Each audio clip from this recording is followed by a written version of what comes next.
Fase puncak haji telah selesai pemirsa, kini jemaah Indonesia bersiap pulang ke tanah air. Ya, pemulangan jemaah haji Indonesia dimulai pada 11 Juni 2025. Usai menyelesaikan puncak prosesi ibadah di Arafah, Musdalifah, dan Mina atau Armusna, seluruh jemaah bersiap memasuki fase akhir ibadah dan proses kepulangan. Pemulangan jemaah haji Indonesia ke tanah air dimulai pada 11 Juni 2025 mendatang. Tercatat 7 kloter yang pulang pada Rabu besok. PPIH Arab Saudi menghimbau para jemaah untuk menjaga kondisi fisik agar prima menjelang pemulangan, termasuk saat melaksanakan tawaf pada sebagai penutup ibadah di Tanah Suci. Jemaah juga diminta memperhatikan batas maksimal berat barang dan ketentuan maskapai penerbangan. PPIH Arab Saudi bekerja sama dengan maskapai akan melaksanakan proses penimbangan barang bawaan secara bertahap.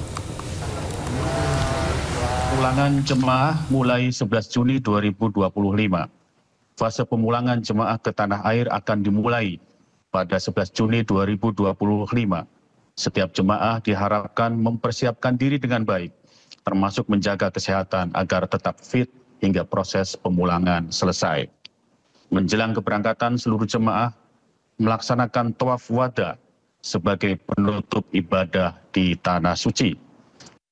Direktur Jenderal Penyelenggaraan Haji dan Umroh atau PHU Kementerian Agama Hilman Latif buka suara terkait dugaan pungutan liar pada layanan safari wukuf lansia selama fase puncak ibadah haji 2025.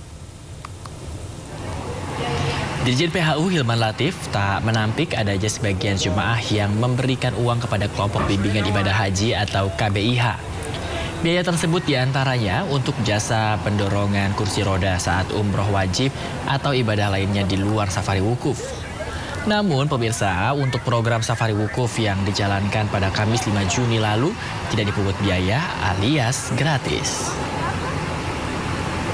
Dengan kabar-kabar yang beredar mengenai pungutan, kalau kami cermati itu sebetulnya hubungan antara jamaah dengan KBIH ataupun para pembimbingnya. Di sana mereka sebagian jamaah melakukan komunikasi dengan para pembimbingnya ataupun pimpinan KBIH ataupun organisasi yang kemudian dititipkan, ya.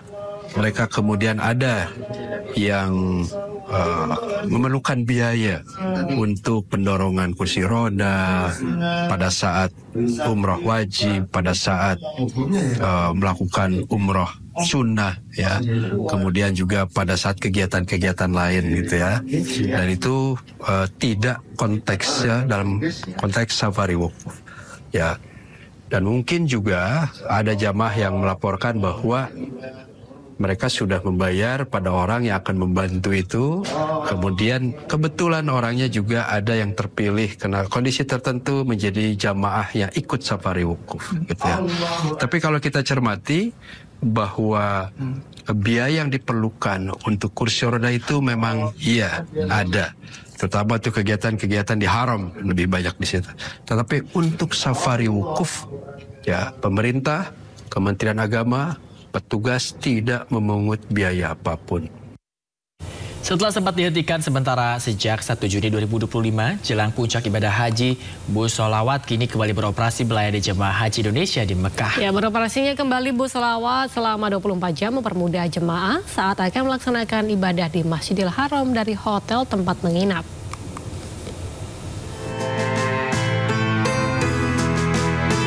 Bus sholawat yang sempat dihentikan operasionalnya pada 1 Juni lalu kini kembali melayani jemaah di Mekah, Arab Saudi. Bus sholawat merupakan fasilitas transportasi gratis 24 jam bagi jemaah haji Indonesia yang akan melaksanakan ibadah dari hotel ke Masjidil Haram.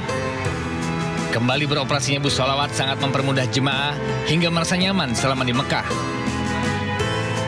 Pengoperasian kembali bus sholawat menjadi komitmen penyelenggara untuk memberikan kemudahan dan mendukung mobilitas jemaah dari hotel menuju Masjidil Haram. Bagi jemaah yang tinggal di wilayah hotel di luar ring 1 Masjidil Haram, diimbau memanfaatkan layanan ini dengan tertib sesuai jadwal dan ketentuan yang berlaku. Mulai hari ini, sejak tadi pukul 24.00 waktu Arab Saudi, bus sholawat mulai aktif kembali. Bus sholawat ini menuju Masjidil Haram dan kembali ke hotel dilakukan atau dilaksanakan oleh jemaah 24 jam.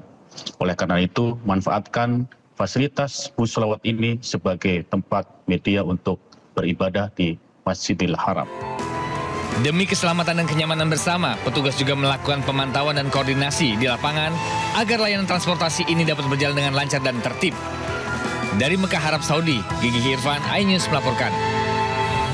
Ya, kalau kita bicara soal ibadah haji ini ternyata banyak kisah unik dan menarik yang terjadi yang juga didapatkan oleh petugas haji saat pelaksanaan wukuf di Padang Arafah, Mekah, Arab Saudi. Nah, salah satunya saat harus mengawal jemaah lansia saat melaksanakan safari wukuf yang diikuti oleh 477 jemaah lansia.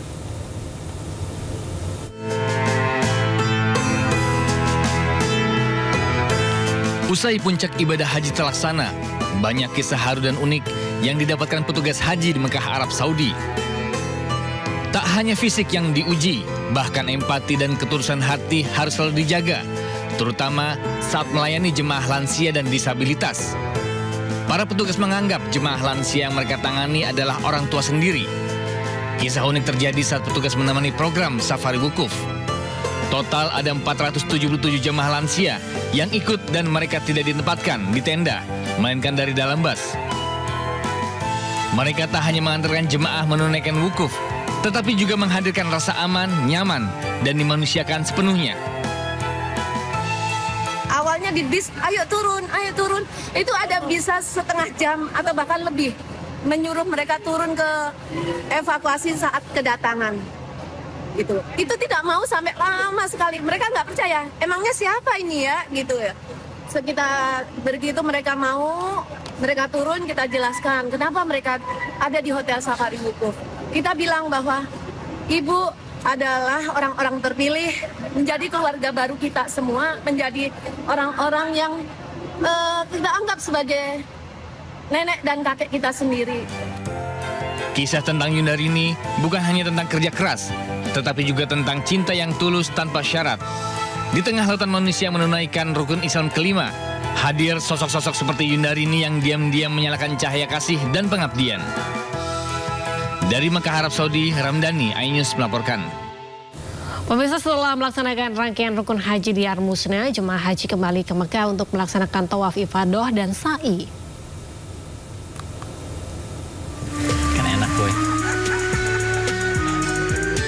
Masjidil Haram kembali dipadati ribuan jemaah haji yang mengambil nafar awal untuk melangsungkan rukun haji lainnya, tawaf ifadah.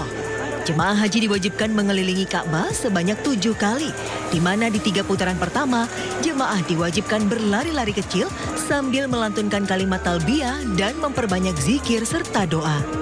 Setelah tawaf ifadah, jemaah haji melakukan sa'i yang juga bagian dari rukun haji. Sa'i dilakukan dengan berlari kecil atau berjalan mengitari Bukit Safa dan Marwah sebanyak 7 kali.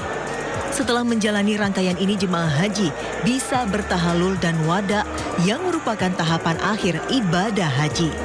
Tim Liputan iNews melaporkan.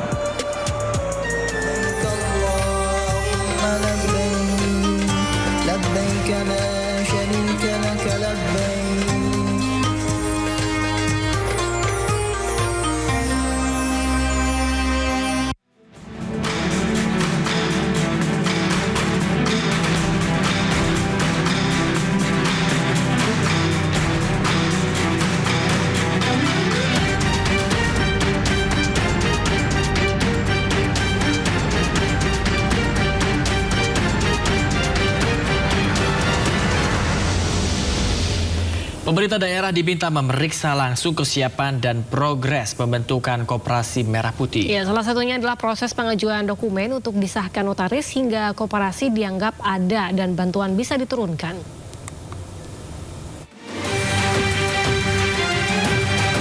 Kementerian Dalam Negeri meminta pemerintah daerah se-Indonesia untuk mengecek langsung kesiapan dan progres pembentukan Koperasi Merah Putih untuk masing-masing desa dan kelurahan di wilayahnya.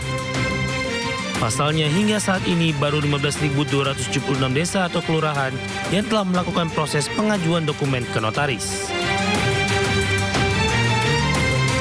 Sekretaris Jenderal Kementerian Dalam Negeri Tom Sitohir menyebut dokumen dari notaris sangat penting untuk berdirinya Koperasi Merah Putih.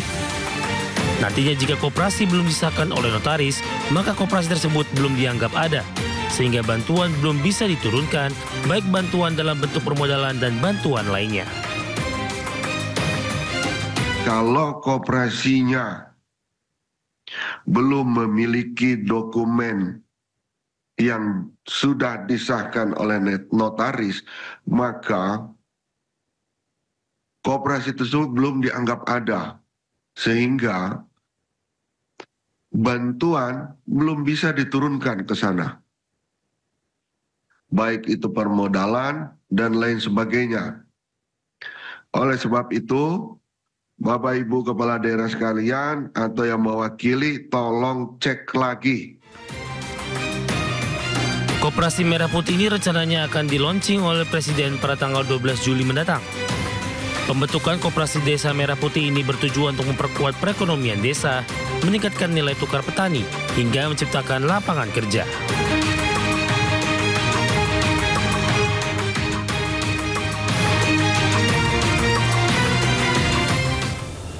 Bank Dunia mencatat jumlah penduduk miskin di Indonesia melonjak signifikan menjadi 194,4 juta jiwa atau 68,91% dari total populasi. Lonjakan jumlah penduduk miskin di Indonesia seiring Bank Dunia menaikkan garis kemiskinan internasional untuk negara berpendapatan menengah seperti Indonesia dari 6,85 US dollar menjadi 8,30 US dollar per orang dalam satu hari.